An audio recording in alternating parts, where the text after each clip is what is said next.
Thank you, Mr. Speaker. I wanted to start this speech with a real-time exercise. I wanted to suddenly have all the lights go out in here. Imagine what would happen if we did that. It would be pitch black in this room. Everything would come to a halt. The microphones would stop. We wouldn't be able to see each other. People watching online would certainly be confused. We would all wonder what was going on. Would we be able to see, to walk around, to get out? Would anyone panic? Then, let's imagine if the outage wasn't just in this room or this building, but all across Washington, D.C. At first, there would be silence, but it wouldn't take long before confusion and perhaps chaos ensued. Now, let's imagine this happening in my state of North Dakota, where just this week, temperatures dropped to minus 22 degrees for many days in a row. In fact, this morning was the first day it rose above zero. What would that mean to lose power when it's 22 below? People's livelihoods would be at risk. Children couldn't go to school. Hospitals would be unable to care for people. Businesses would come to a standstill. Energy production would halt. Livestock would be threatened. Homes and properties would freeze up. It wouldn't take very long in that kind of weather for the economy of North Dakota to grind to a halt and for people to die if we had no power. This isn't some far-fetched scenario. This is a real threat in America today. The North American Electric Reliability Corporation warns that 2/3 of the United States is at an elevated risk of blackouts, of not having enough reliable power to meet demand when we need it the most. This map clearly illustrates the problem. Every area of America in red and yellow on this map has an elevated risk of not having enough power to meet demand. Not tomorrow, not in 5 years or 10 years, today. This is a scenario today in America. And that's why I'm on the House floor today, to sound the alarm about our grid reliability crisis and to highlight 5 practical solutions to keep the lights on. But first, let's talk about why this is happening. What's driving this problem? It really comes down to one thing. We are retiring power plants faster than we're replacing them. Seriously, it's that simple. In states throughout our nation, power providers are shutting down massive amounts of traditional power generation from power plants that can be turned on, up or down, as needed to follow demand.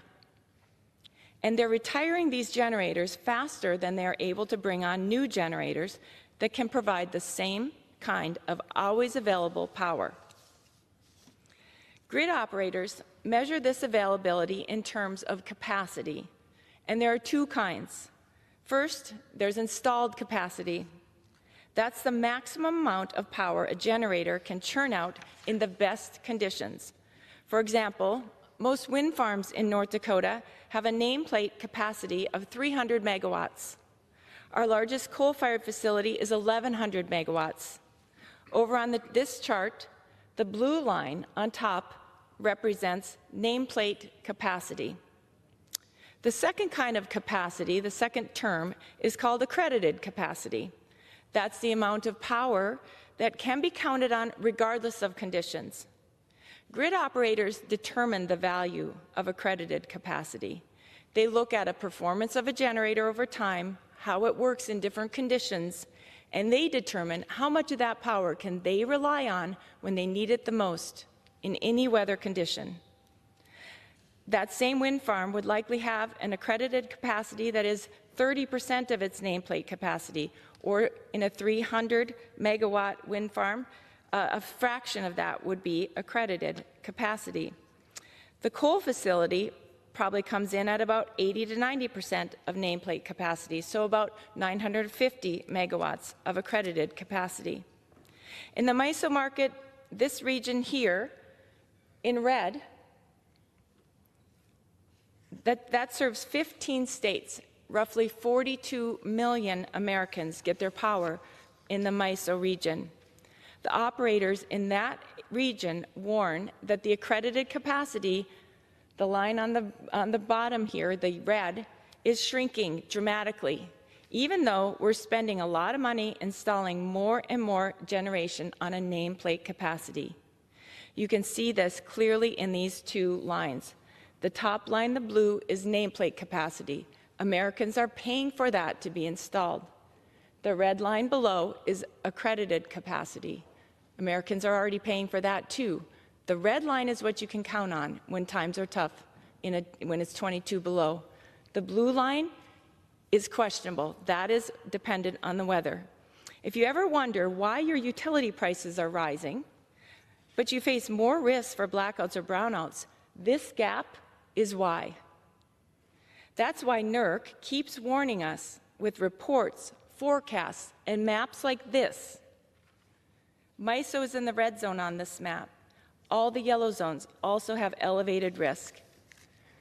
In a nation as blessed with natural resources and brilliant people like the United States, there is no reason to ever run short of power. Our whole country should be blue. We should never run short of power, ever. We will have storms that knock the power off for a time, but to not have enough power to meet demand, that's just bad planning and terrible leadership. But that's the bad news today. The good news is this: we can fix this. We have the resources, we have the technology, and now we just need to act. And here are the 5 key steps, the 5 solutions to this problem. First, we need regulatory relief. Right now, federal regulations are strangling our energy producers, making it nearly impossible for them to meet our power demand. We must repeal the EPA's greenhouse gas rule. We must eliminate the methane fee rule and roll back the BLM resource management plan for North Dakota and other states. And we must reform the new source performance standards that prevent power providers from making efficiency improvements to their existing fleets, the ones that are already connected to the grid, to improve them, to help them produce more power in a cleaner, more efficient way. That new source performance standard is just bad policy. It makes no sense at all. These are just a few examples of Biden administration policies that have imposed crushing costs and regulatory burdens on the power sector. They're jeopardizing the stability of our grid and the livelihoods of hardworking Americans. Second, we must reevaluate federal incentives for energy production. Our government has distorted the energy market with subsidies that favor certain resources while neglecting others. This has resulted in a grid that is too dependent on the weather. Think back to the map from NERC. 2/3 of the country at an elevated risk of not having enough power to meet demand. It's time to realign these incentives.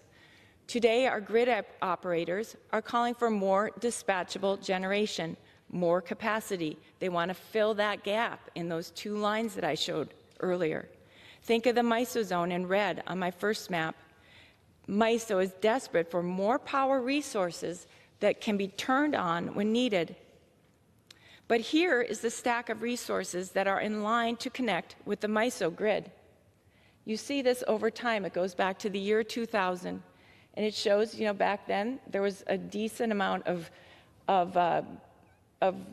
gas. The blue lines are gas, and then you start seeing wind coming online. And if you go all the way over to the far side of this map, you see the stack of resources currently in line. But today in that column you see it is almost filled with solar and wind resources. Fortunately, some battery too. But those are not the dispatchable resources MISO is calling for and clamoring for. Only a sliver of gas on the bottom is in line to connect to MISO, even though they are desperate for more gas to help make it a more stable grid. We must ensure that our federal policy doesn't exacerbate this problem and the current vulnerabilities that have been created by a flood of wind and solar, which are weather-dependent generation. Instead, we must support fair markets that better encourage the investments needed to meet growing demand and long-term grid reliability and stability. Third, we need to speed up the permitting process. Right now, it can take years, sometimes decades, to get approval for new energy projects. This is unacceptable, especially when we have transformative technologies ready to go, like small modular reactors. These advanced nuclear systems are safe, reliable, clean, and capable of powering entire communities. I look forward to working with my colleagues in the House and leaders like Energy Secretary Chris Wright to cut through the bureaucratic red tape and accelerate deployment of these new technologies. Fourth, we must implement rules that protect grid reliability. As I mentioned earlier, it was well below freezing throughout North Dakota this week. My state and region weathered those temperatures largely because of coal, natural gas, and nuclear power. This chart here is straight from MISO data. It illustrates the energy that was used this week in the MISO region to meet demand. And as you can see, fully 80% of those resources were coal, natural gas, and nuclear. That's what came online when the temperatures were 22 below to keep the power on for all the people living in those cold areas. Yet, despite this reality, states are racing to shut down these reliable baseload power generators that are responsible for powering our communities, replacing it with intermittent resources, that huge stack that was in the queue, in the line in MISO, that huge stack of wind and solar, the intermittent resources that cannot reliably meet all the demands of our grid or the people who depend on it. I have nothing against wind and solar. North Dakota has tons of wind generation online, but it is simply not capable today to meet the demands of the grid. And the people who are responsible for making sure our grid is reliable are the ones saying that over and over. This is reckless. We need federal safeguards to ensure that before a power plant is retired, there's a reliable replacement ready to go online. We cannot afford to gamble with our nation's energy security. Energy security is national security. And finally, we need to better understand the growing demands of the AI industry. AI and other data-intensive technologies are driving massive increases in energy consumption. As Vice President Vance acknowledged in Paris this week, if we are to remain competitive in the global economy, we need to remove the barriers to development and unleash the full potential of American energy resources. This means embracing an all-of-the-above strategy that includes battery technology to back up renewables, but also oil, gas, nuclear, and hydropower, whatever it takes to power our future. Mr. Speaker, grid reliability is not a partisan issue. It's an American issue. Our security, our economy, and our way of life depend on it. We cannot be a beacon for the world or even safe in our own homes if we are sitting in the dark without power. We have the resources, we have the technology, now we must act. America can and must remain the most powerful, prosperous, and innovative nation on earth. I look forward to working with my colleagues to do just that. Thank you, and I yield back.